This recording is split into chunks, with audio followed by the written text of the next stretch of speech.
Alright, so this is just going to be a quick tutorial on splitting up your audio.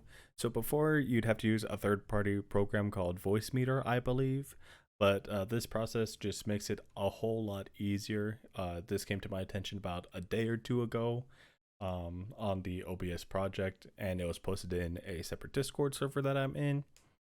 So essentially what's going on here is that it's just an OBS plugin. I don't remember if I said that. I'm just going to make it short and simple. We're just going to go to the get to download. There's two different versions. There's the V2 and V1. We're obviously going to be using the V2 because that's the more refined version. But we're going to click on go to download. I mean, we could click these if we really wanted to, but it doesn't really tell us anything. So we're just going to hit go to download on GitHub. And that's actually where we're going to get our download, obviously. So we're just going to click on assets right here. This is going to drop down all that we need. You do not need to worry about the source code. This tar is for Linux. The zip is for Windows, if I remember correctly. And then you don't need to worry about the zip for that either. Just the setup.exe, that's all you need to really worry about. So we'll go ahead and click on that one. If you're on Chrome, it'll probably just automatically download and be in the corner over here, but I'm using Firefox. So I'm just going to go ahead and open this right away. Click on run. It's going to have a pop-up essentially saying, hey, do you want to run this? You're going to press OK. Also, you want to make sure that OBS is closed while you are doing this, because it's going to say, hey, I detect that OBS is open. Please close that down so it can be installed properly. So we just agreed to the license agreement. I'm not feeling too tired, so I'm just going to say that I read it. So we'll just go that.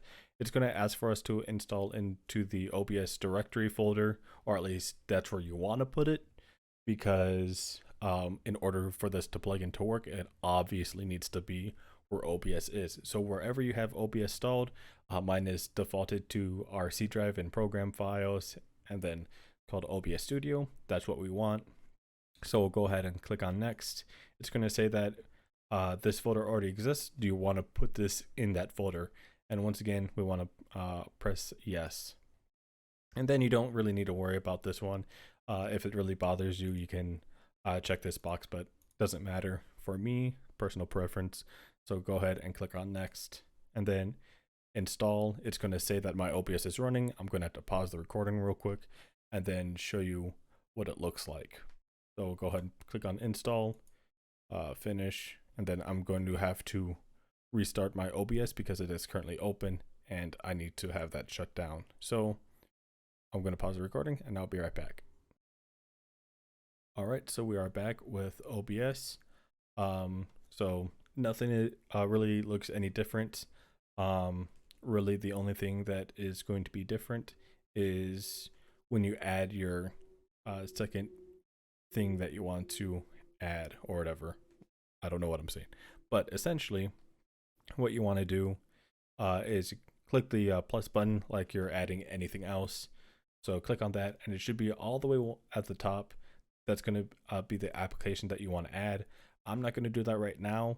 I'm actually going to start what I want to add first. So I'm going to start my game first.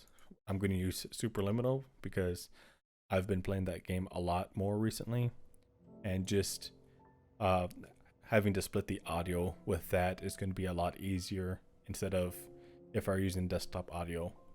So whatever you want to use, that's what you want this application audio to be.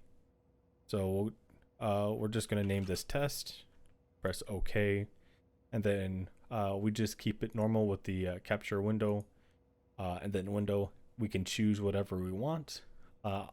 Mine is just right at the top. It's going to be the Superliminal one, and then these three don't really worry about because I don't know what they do. And the best thing to do if you don't know what it does is just leave them alone.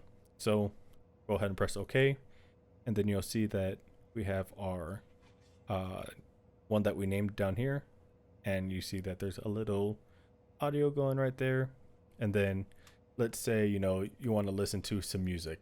Let's say you want to listen to uh, Devil May Cry, the Devil May Cry 5, Bury the Light. Let's say you want to listen to that, but um, you aren't allowed to have that play in the background or anything, because you'll hear that the game is going on, but you also hear the music that's going on that you started playing. So really, all that you want to do is just turn that one off, and bada bing, bada boom. That one's gone. You don't hear what's going on with your desktop audio. You have that muted, and you have your game going on right here. And then you can hear that.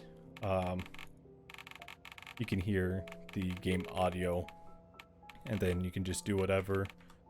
You can select your level or whatever. Just do whatever you want to do in the game that you want to do.